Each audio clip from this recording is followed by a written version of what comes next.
Hello, welcome to Michelle Sews Again. I'm Michelle. Today I'm going to share with you a pattern review on the Cambria duster from Friday Pattern Company. If you'd like to hear my thoughts on the pattern and how I did with sewing this duster together, then please stay tuned. Okay, so I mentioned in my Friday sews that I was going to Ohio for work for a week. And I didn't want to take a heavy coat. It's such a pain in the butt. I can't pack it away, so I have to carry it. I don't need it down here in Florida. So the transition from warm weather to cold weather with a heavy coat is really a pain in the butt. So what I thought I needed was kind of a lightweight but still warm layering piece. And I bought the Cambria duster on Black Friday. Friday Pattern Company was having a sale. I apologize, I don't remember. It was either 20 or 25% off. I can't remember.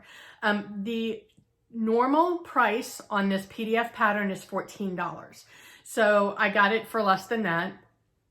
And I sent it off to PDF Plotting, who was also having a Black Friday sale. So I downloaded it, sent it off same day.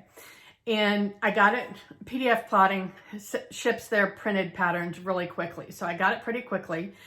And I had already seen this fabric at Joann and knew that I loved it. So but I hadn't bought it yet. So when I downloaded the Cambria duster, the very first thing I thought of was this gorgeous, colorful plaid flannel fabric from Joann.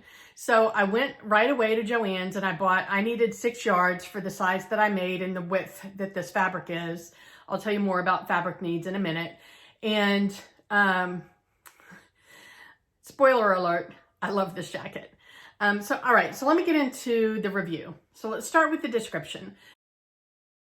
This is a mid-calf length, wide shawl collar, dropped shoulder duster. It's got slits up the side hem. It has a self-tie that is sewn into the seams that can either be brought to the front to close it up or tied together in the back for kind of a stylish look. And that's kind of the gist of the description. It comes in sizes extra small to 4X, which covers bust sizes or chest sizes of 32 inches to 54 inches.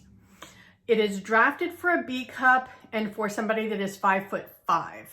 I am not a B cup, but just the fact that the way that it's made, where it's not shaped at all, I wasn't worried about doing a full bust adjustment or anything, and that's been fine for me. So I haven't had a problem, but I also I didn't want this to be fitted. If you want it to be fitted, that might be something that you need to consider. So, but I did not. All right, so fabrics, it is designed for woven fabrics. But it can also be made in knit fabrics. And for more details on the fabrication, I'll post a link to the pattern in the description box. You can go and check out any of the details that I'm not sharing. But the amount of fabric that you need ranges from 3.5 to 6.1 yards, depending on the width of fabric that you're buying and the size that you're making, obviously. It's very limited on notions. All you need is a matching thread, a safety pin, and that's really just to pull through the ties. That's the only reason that's needed. And optional is 15 yards of bias tape. That's if you want to do Hong Kong seams, which I did not elect to do. Mostly because of timing. I think if I'd have had more time, I might have ventured into that because I think it would make a really nice finish.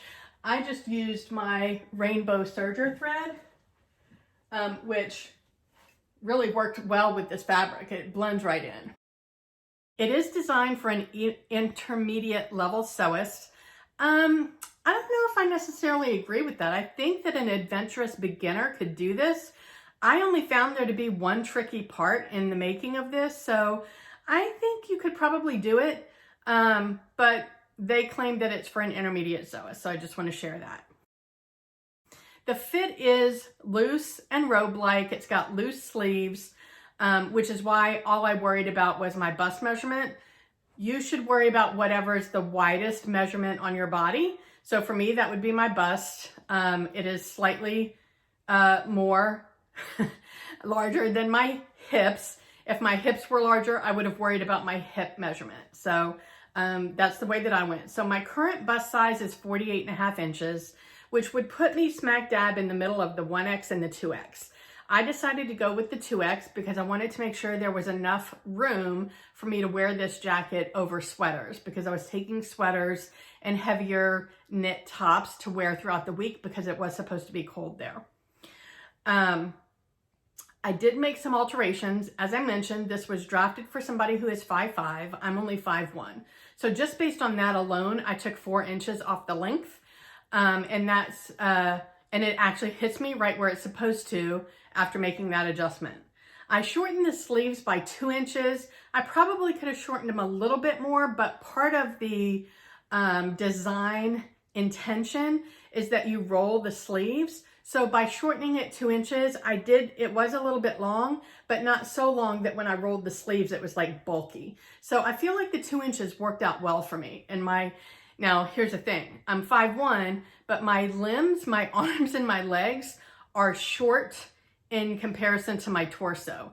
I think I've got the torso length of a normal height person, but my arms and my legs are the height or the length of a person my height, if that makes any sense. So I always say I have T-Rex arms.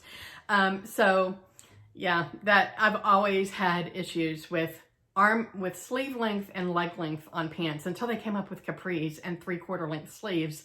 Then I was in heaven. And then just to make sure I had enough tie to get around my belly, because my upper belly is my widest part on my body, I actually lengthened the ties by 4 inches just to make sure I had enough room if I wanted to pull it to the front to tie it. I did not end up doing that. It was in the 30s and 40s and I was wearing that over sweaters. It was actually plenty enough for me. So I didn't end up tying in the front, but yeah, so that's what I did. There's only one length for the tie, which is why I did that. They don't have, am I lying? Hold on. Yeah, there was only one length for the tie. So you can see there I added the 4 inches because they didn't have different lengths for the different sizes. So that's something to keep in mind. You might want to measure the tie length. Remember that it's going to have a 5/8 inch seam allowance in the side seams, and then you're going to hem the end of it. So think about that when you're measuring it to see, and you're going to have 2 of them. So is there going to be enough to pull together, tie a bow or, you know, a knot or whatever, and still have enough length to hang? Because you don't want to tie it and there'd be like that much of an end, right? So that's what I recommend to you. Measure the length of the tie. The only other adjustment that I think I might need to make in the future after wearing the jacket and seeing it, especially after I pull the ties to the back, it kind of bunches up back here. I think I might need a sway back adjustment. Probably not significant, but that would be something if I were to make this again, which I'm not sure if I will. Not because I didn't enjoy making it and not because I don't love it, but I don't really have need for multiple dusters in my life. So I don't know if I'll make it again, but if I did make a note on my pattern envelope that if I make it again, I would probably need a sway back adjustment. So as I mentioned, you need anywhere from 3.5 to 6.1 yards of fabric, depending on the fabric width and the size that you're making. I bought 6 yards, and they do say that you need to buy extra fabric if you need to do pattern matching or if it's a directional print. I did not bother with pattern matching, and I actually think it looks great like this. I think it would look beautiful if I had taken the time to do pattern matching, but I actually I like how it came together. So it doesn't bother me that the patterns don't line up. If you're a perfectionist and that bothers you, then you need to take that into consideration when you're buying your fabric. All right, so now let's get into the instructions.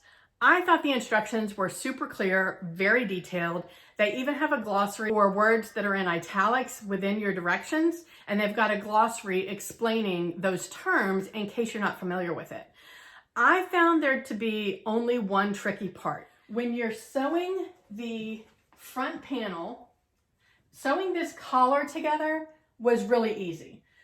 You have 4 pieces of this collar, so make sure you're paying attention to the number of pieces you need to cut out for each pattern piece, because for this pattern piece you need 4, because you need a front and back for this side and a front and back for this side.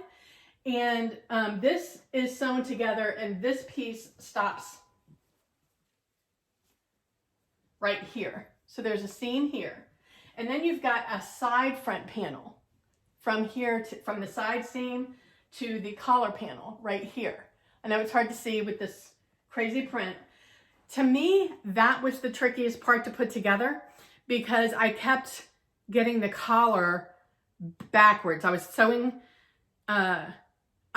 it together, right sides together, but because this is front and back, I wasn't sure if which right side mattered. So luckily I took the time to pin it and try it on and make sure that the flaps were going in the right direction before I sewed it, because I did have it backwards the first time.